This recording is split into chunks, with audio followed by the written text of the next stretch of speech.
विद्यार्थियों, आज हम पढ़ेंगे कक्षा 2 में विषय गणित पाठ 8 करो मजे 10 के साथ।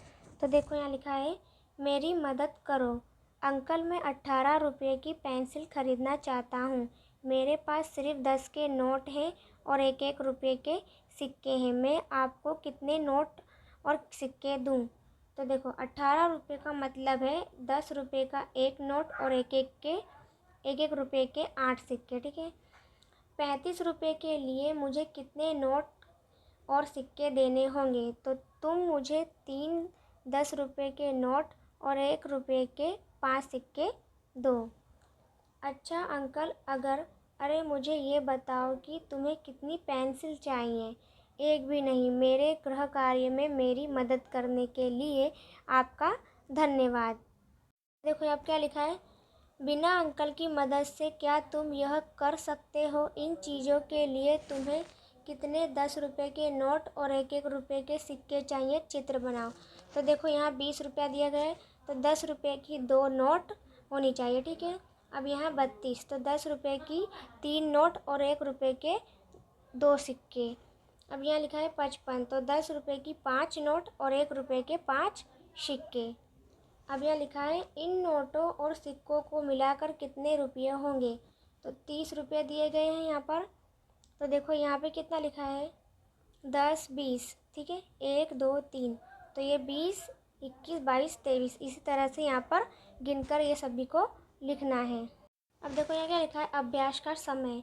मैं एक संख्या बोलूँगा, बताओ उसे 2 हिस्सों में कैसे तोड़ सकते हैं।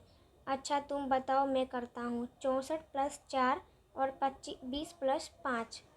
तो यह क्या लिखा है, अच्छा बताओ कि तुम 12 को कैसे तोड़ोगे। देखो 64 और 25 से तो हमें संख्याओं का तोड़ पता चलता है, लेकिन 12 इनसे अलग है। ऐसे ही 11 भी अलग है।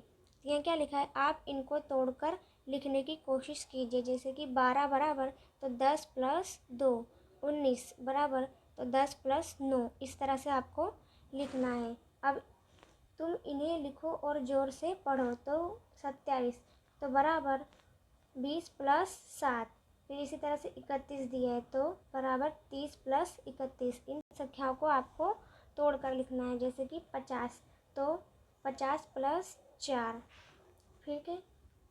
अब इसी तरह से दिया है 90 + 9, तो आपको इसे जोड़कर लिखना है। इसी तरह से 63 36 62 82, ये सभी का लिखना है। अब देखो यहाँ लिखा है, कड़ा फेंको। यह चित्र दिया गया है। कर्मा और गेसर कड़ा फेंकने का खेल खेल रहे हैं। कर्मा ने कड़ा बिंदुओं पर फेंका। हर बड़ी लाल बिंदी 10 अंकों के बराबर है। हर छोटी हरी बिंदी 1 अंक के बराबर है। रिंग के अंदर अंदर आने वाली बिंदियाँ हैं। अब यहाँ लिखा है बिंदियाँ, देखो यहाँ पर दिए गए हैं अंक 40 और 4, इसलिए कर्मा को 44 अंक मिले। वे दोनों 2-2 बार कड़ा फेंकते हैं। ये रहे उनके अंक। तो आपको यहाँ पर उनके अंक दिए गए हैं, ठीक है। इसी तरह से यहाँ पर भी आपको क्या लिखा है, तुम भी इस खेल को अपने दोस्त के साथ खेल सकते हो। अपनी हर फेंक पर पाए गए अंक को लिखना है, ठीक है। इसमें अपने पाए गए अंक को आपको लिखना है। देखो यहाँ लिखा है, बांसुरी वाला और चूहे। तो देखो यहाँ पे क्या लिखा है, मैं किसी ऐसे आदमी को ढूंढ रहा हूँ जो चूहों को टोकरे में पकड़े। हर चूहे पर एक सोने का सिक्का मिलेगा। मैं करूँगा क्या बांसुरी से? तो देखो आगे क्या लिखा है। अब देखो यहाँ क्या लिखा है, मेरा इनाम महाराज, मैंने 80 चूहों को टोकरे में पकड़ लिया है। पर तुमने इतनी जल्दी इतने सारे चूहे कैसे गिने? तो देखो यहाँ क्या लिखा है, बहुत आसान, मैंने इन कार्डों का इस्तेमाल किया। मैंने एक चूहा गिना और एक कार्ड अपनी जेब में रखा, एक चूहे के लिए।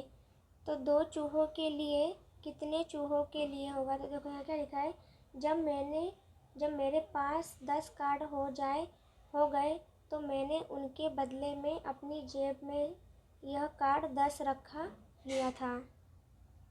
तब मेरे पास 7 और चूहे आए तब मेरे पास जेब में थे 10। ठीक है, तो 17 चूहों के लिए कितने ना। तो यहाँ लिखा है उसके पास जेब में कौन कौन से कार्ड होंगे अगर उसने इतना गिना। तो इसी तरह से आपको यहाँ लिखा गया 23, 47, 55। उसी तरह से गिनती करके आपको यहाँ पर कार्डों की संख्या लिखनी है। तो यहाँ क्या लिखा है, राजा ने इनाम में बांसुरी वाले को सोने के सिक्के दिए। ये तो असली सिक्के नहीं हैं। क्या तुम अंदाज़ा लगा सकते हो कि इसके बाद क्या हुआ? अब कक्षा में इस कहानी का नाटक बनाओ। तो आपको कक्षा में इस कहानी का नाटक बनाना है। ठीक है, ये लो अपने चूहों के साथ मौज उड़ाओ। अब यहाँ लिखा है स्कूल का सफाई दिवस। आज हमें अपने स्कूल की सफाई करनी है। हम टीम बनाएंगे, हर टीम में 10 बच्चे होंगे।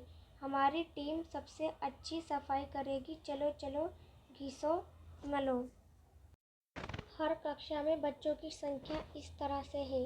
कक्षा 1 में 53, कक्षा 2 में 42, कक्षा 3 में 35, कक्षा 4 में 54 और कक्षा 5 में 26। ठीक है, हर कक्षा में कितनी टीमें होंगी, कितने बच्चे किसी भी टीम में नहीं होंगे, ये लिखना है आपको इसमें। ठीक है, कुल कितने बच्चे किस टीम में नहीं होंगे, इन बच्चों से कितनी टीमें और बन सकती हैं, उसका आपको अंदाज़ा लगाकर यहाँ पर लिखना है। ठीक है, अभ्यास का समय, तुम्हारे स्कूल में 10-10 की टीमें।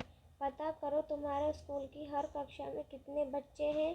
हर कक्षा में 10-10 की टीमें बनाओ और हर कक्षा में कितने बच्चे किस टीम में नहीं होंगे वो सब लिखना है। ठीक है।